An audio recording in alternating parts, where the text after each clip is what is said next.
Welcome to the official YouTube channel of Raj tutorial classes. आज हम लोग पढ़ेंगे एसी ट्रेन जनरल साइंस की कैटेगरी में। ठीक है, आज हम लोग क्या क्या पढ़ेंगे एसी ट्रेन के बारे में। ठीक है, कंटेंट्स ये रहेंगे।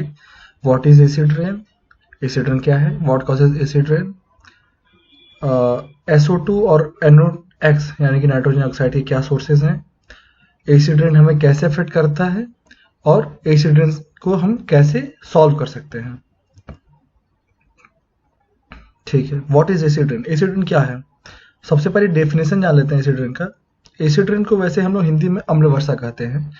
ठीक है, एसी ट्रेन जो है वो होता ये है कि हवा में सल्फ्यूरिक और नाइट्रिक एसिड होता है। ठीक है, वो सल्फ्यूरिक और नाइट्रिक एसिड जब पानी के साथ या जब बर्फ गिरती है तो हिमपात के साथ, कोहरे में या ओले के रूप में, डस्ट में, धूल में या मिल के एक एसिडिक जो है वातावरण हमारे तरफ क्रिएट कर देती है। ठीक है, उसी को हम कहते हैं एसिड रेन। ठीक है, तो एसिड रेन होता क्यों है ये जानना बहुत जरूरी है। ठीक है, एसिड रेन इसलिए होता है क्योंकि कुछ कारणों की वजह से हम एटमॉस्फेयर में सल्फर डाइऑक्साइड और नाइट्रोजन के ऑक्साइड्स को छोड़ते हैं। ठीक है, वो कारण हो सकते हैं, वो गाड़ियों के कारण हो सकते हैं, या फिर वो मैन्युफैक्चरिंग सेक्टर के कारण हो सकते हैं, इंडस्ट्रीज के कारण हो सकते हैं, कई कारणों की वजह से हो सकते हैं।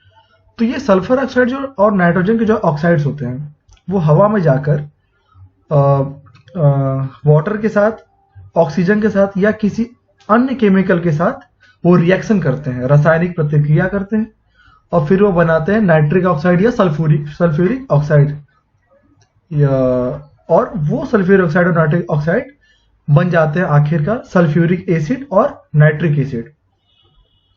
ये सल्फ्यूरिक एसिड और नाइट्रिक एसिड बाद में पानी के साथ मिलता है और बारिश के साथ नीचे आ जाता है। ठीक है, इसी प्रोसेस को हम लोग कहते हैं एसिड रेन, और ये मेन कॉज है एसिड रेन होने का। ठीक है, अब ये जान लेते हैं कि SO2 और NO2 हमारे एटमॉस्फेयर में जा क्यों रहे हैं।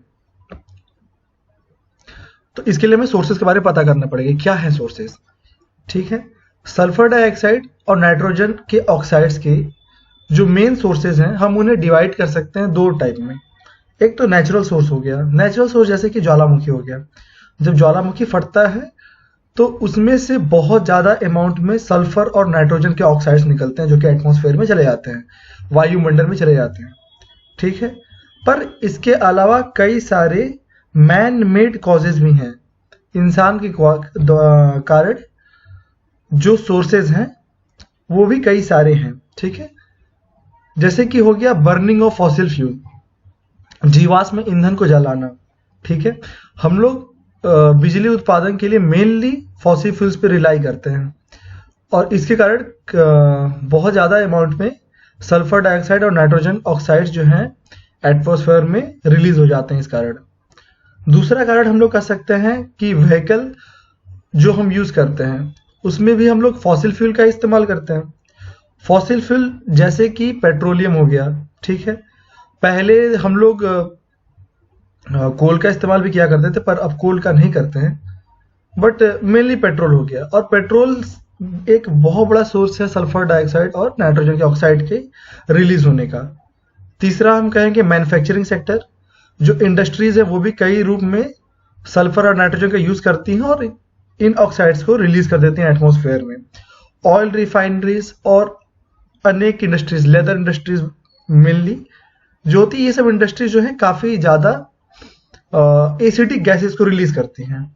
ठीक है, होता एक्चुअली ये है कि जब ये गैसेस आप रिलीज करते हैं एटमॉस्फेयर में तो वो वहीं पे लोकलाइज नहीं रहता, क्योंकि हवा चल रही है लगातार, तो वो उसके साथ दूर दूर लंबे दूरी तक चले जाते हैं। तो ये कोई लोकल प्रॉब्लम नहीं है, एसिड रेन एक ग्लोबल प्रॉब्लम है, ये हम सभी के लिए चुनौती है।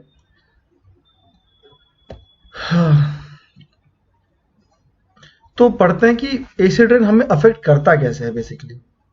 ठीक है, एसिड रेन जो है सबसे पहली बात ये कि हमारे हेल्थ के लिए अच्छा नहीं है। एसी ट्रेन से हमें रेस्पिरेटरी काफ़ी प्रॉब्लम होती हैं, हमारी स्किन इरिटेटिंग प्रॉब्लम होती है, और कई सारे रिएक्शन जो प्रॉब्लम होती हैं वो एसी ट्रेन के कारण हो सकते हैं लोगों को। दूसरा प्रॉब्लम ये है एसी ट्रेन से कि ये फॉरेस्ट यानी कि जंगल के लिए और वाइल्ड लाइफ जनजीव के लिए काफ़ी हानिकारक होता है। कई सारे पेड़ वगैरह मतलब इससे काफ़ी ज़्यादा अफेक्ट हो जाते हैं, और ये एनिमल्स वगैरह के लिए भी बिल्कुल सही नहीं है, क्योंकि हम इंसान के लिए भी नहीं सही तो एनिमल्स के लिए भी नहीं सही होगा लॉजिकली सोचे तो। एसिड रेन जो है वो लेक्स वगैरह का एसिडिटी को बढ़ा देता है, ठीक है, और ये उस इकोसिस्टम के लिए अच्छा नहीं होता। मतलब ये काफ़ी हद तक अफेक्ट करता है क्या कहते हैं लेक का जो इकोसिस्टम है, यानी कि उसमें जो जीव पल रहे हैं, मछलियां हो गई या फिर जो उसके प्लांट्स हैं, उनके लिए काफ़ी ज़्यादा डेंजरस होता है, ठीक है। ये हमारी स्ट्रीम्स यानी कि जैसे रिवर हो गया, ठीक है, तो इन सब को भी अफेक्ट करता है, इनके इकोसिस्टम को अफेक्ट करता है। और फोर्थ पॉइंट ये है कि एसिड रेन जो है वो हमारी कई सारे बिल्डिंग्स, मॉन्यूमेंट्स, ऑब्जेक्ट्स को भी अफेक्ट करता है, क्योंकि हमारे मॉन्यूमेंट जो है पुराने जो हेरिटेजेस हैं, जैसे कि ताजमहल हो गया और लाल किला हो गया, तो ये सब हमने स्टोन से बनाए हैं, सैंड स्टोन्स वगैरह, और वो जो है वो एसिड से डैमेज हो जाते हैं, वो एसिड के कारण करोसिव हो जाते हैं, ठीक है। उनकी प्रॉपर्टी जो है वो काफ़ी ज़्यादा अफेक्ट होती है एसिड के कारण। तो ये कुछ मेन जो अफेक्ट हैं एसिड रेन की वो हमने पढ़ लिया अभी। तो इस प्रॉब्लम को सॉल्व करने का तरीका क्या है? पहला तरीका ये हो गया कि या तो हम पॉल्यूशन को रिड्यूस करें, ठीक है, जैसे कि अगर हम किसी चिमनी का इस्तेमाल कर रहे हैं तो हम चिमनी के ऊपर एक कुछ ऐसी डिवाइस लगा सकते हैं जो कि पॉल्यूटेंट को ज़्यादा बाहर ना जाने दे, ठीक है। या फिर दूसरा तरीका ये है कि हम दूसरे सोर्सेज ऑफ एनर्जी की तरफ जाएं, क्योंकि फॉसिल फ्यूल जो है वही मेनली रिस्पॉन्सिबल है सल्फर डाइऑक्साइड और नाइट्रोजन ऑक्साइड से निकलने के लिए। तो हम चाहें तो सोलर एनर्जी की तरफ जा सकते हैं, हाइड्रो एनर्जी को ले सकते हैं, ठीक है, क्योंकि इनके साथ फ़ायदा ये है कि ये रिन्यूएबल है और ये कोई ज़्यादा पॉल्यूशन क्रिएट नहीं करते। और हम चाहें तो नेचुरल गैसेस का इस्तेमाल कर सकते हैं, क्योंकि उनके बाय प्रोडक्ट जो होते हैं नेचुरल गैसेस के, वो एसिडिक ऑक्साइड्स नहीं बनाते हैं, ठीक है। तीसरा हो सकता है, क्योंकि हमने देखा कि कार से भी कई सारे एसिडिक ऑक्साइड निकल रहे हैं, जैसे कि सल्फर डाइऑक्साइड, नाइट्रोजन डाइऑक्साइड, तो हम लोग क्लीनर कार की तरफ जा सकते हैं, जैसे कि सीएनजी पे चलने वाली कार्स, या फिर आजकल आ रहे हैं इलेक्ट्रिक व्हीकल मोटर्स, तो हम ईवीएम्स को भी चूज कर सकते हैं। Thank you.